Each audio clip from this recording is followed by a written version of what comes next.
Hello everyone and welcome back to Big Mouth after a couple of days of rest. So apparently Walter Hamada has scrapped the idea of doing a Legion of Doom versus a Justice League movie. Now we remember seeing the Legion of Doom post-credit scene at the end of the theatrical cut of Justice League. Well, apparently new DC film head Walter Hamada has scrapped that idea. How do I feel about that? I would have really enjoyed it, but I think that they're trying to go down a non-shared universe thing. So obviously, all the characters are part of the same universe. So everyone in DC Light is all part of the same universe, and everyone in DC Dark will be part of the same universe. But what they'll do is they'll focus on each movie rather than worrying about kind of implementing this big shared universe. Now, it is different to what the MCU are doing, but I kind of agree with it. I think the things I'm hearing that Walter Hamada is implementing, I'm really excited about. The Joker movie really excites me. We already know that Robert De Niro's in talks to be in that film as well. And I just feel the direction they're going in is very, very exciting. Now, we know we didn't have many announcements at San Diego Comic-Con, and I think they just want to focus on these three films, and that's fine. And we know what's coming next year as well, so that's fine as well. So it's very exciting, and it's not like they're not going to mention other characters in these films. We know that Superman and Batman are going to be very well represented in call-outs and shout-outs in the Shazam movie, and I'm sure these characters will be mentioned in Aquaman as well. So it's very interesting because I was excited about a Legion of Doom movie, and it kind of, at the time, was a great... I think both post-credit scenes in Justice League were really good, and for me, probably two of the best post-credit scenes I've ever seen in a CBM before. But look, to me, there's going to be a Legion of Doom down the road. It will be stupid for that never to happen, and I'm sure it will happen. But I think for the time being, they're totally focusing on their new plans, and it's new gods. And I mean, this is a great example that everyone looks up to Walter Hamada, and he's the boss. He may not be a Kevin Feige who comes out every so often and winds the fans up, pumps the atmosphere up.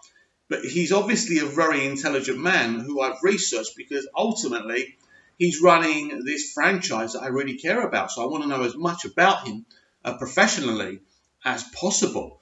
And he's a very clever man.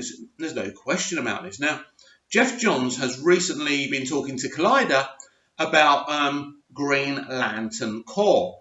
Now, what Jeff has actually said is, if you enjoy his comic book Green Lantern stuff, you should enjoy the movie he's writing. Now, what he said is, right now, he's just focusing on the script. They've asked him about, CGI Green Lantern costume or kind of a real one that they wear within the screen. And he said, listen, we want to do what's right. That's down the road. First, we actually want to write the script, then worry about all that. But he did say he would prefer a real suit than a CGI one, because look, the CGI one was really, really criticised. But then when you look at, the Kryptonians like Zod and sorry, I can't say her name, Faora in Man of Steel, those big, metallic costumes were all CGI.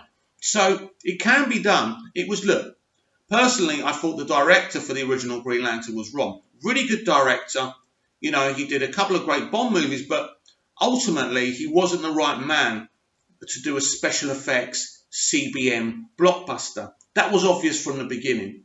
And I think that's where the big mistake was with the first Green Lantern movie. But personally, even though the movie obviously had issues and didn't make as much money as it should have, and it could have been a better film, I still feel that film, like a lot of films that people hate, have actually got some great elements about it. And I can still rewatch it and enjoy it in places.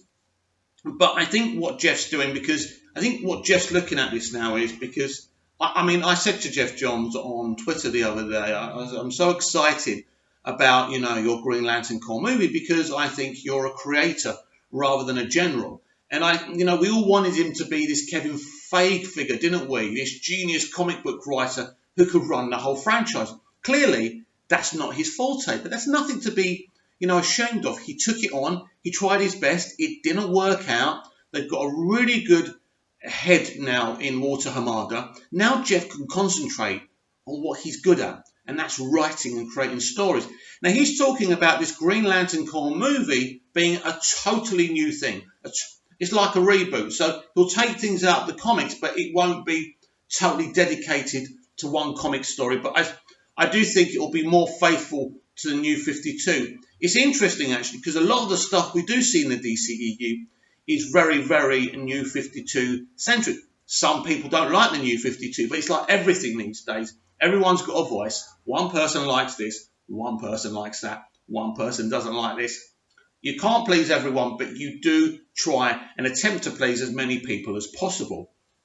But I'm really excited that this movie's been developed. I think giving Jeff Johns this production company will show up before every DC movie. Before every DC movie starts after the WB banner. I think it's really exciting. I think having him being able to create rather than being a leader is very exciting. So we know Green Lantern Corps is happening, maybe 2-3 years time, maybe even longer, but it doesn't matter. I think what I like now is they're taking their time. They're not in any rush. I think it was very brave just to have one film in Aquaman this year.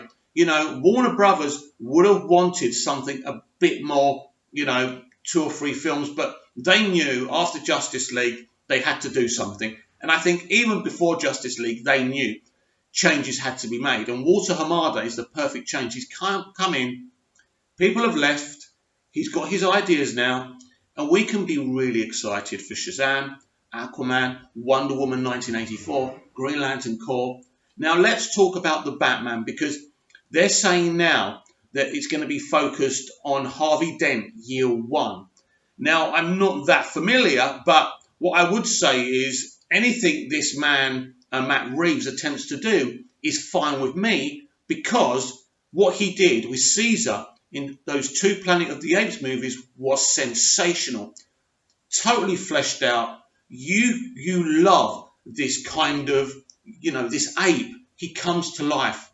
Through the performance, of course, the performance capture is really important, but, Matt's directing is beautiful. And if he gives us a Batman, even that much as good as Caesar in the Planet of the Apes films he did, we have got something special. So when I hear rumours and stuff, I don't get nervous. I'm not nervous about this filmmaker. I'm excited. I've researched Walter Hamada. I trust him. I trust Matt Reeves. He's really taking his time. Credit to Warner Brothers at last, not trying to quickly catch up with the MCU and Disney, but saying, do you know what? Let's sit down. Let's focus on each film. Don't worry about the next film. Let's make the one we're on. And I think that's really important. And we've also heard that Flashpoint is dead. This will definitely be a standalone origin Flash movie, and I'm really excited because I'm a big fan of Ezra Miller. He's one of my favourite actors of this current generation, and Jeffrey Dean Morgan came out and said it. He came out and said that Flashpoint is dead and it's going to be an origin. Now, and apparently, according to the guy, it's because Zack Snyder is no longer involved. I think I would have loved to have seen a Flashpoint, but the same with Justice League, the same with Batman v Superman. It came too early, and at least this time they've learned from their mistakes, and let's take our time. Let's do something special. I'm going to be honest with you, and I say this to you in many of my videos. I love the DCEU, every single film, but we need everyone to love these movies, or as many of the mainstream as possible. So what Walter Hamada is doing is giving us the best of both worlds. DC Light for people who like optimism and fun, and DC Dark for the people who like the dark drama. I think this is great. This is an exciting project. Within 5 or 6 years, we could have 5 or 6 DC movies, a year. We've already got 3 next year. We've got the Joker movie. We've got Wonder Woman 1984, and we've got Shazam. That's a very exciting year for us next year. but I'm still looking forward to Aquaman. Thank you for watching the video. If you liked it, click like, subscribe if you haven't done already. I love DC, I love storytelling, I love films, I love TV. I'm very honest, I'm very passionate, and I'll never tell you what you want to hear. I'll tell you what I actually think. Keep it DC.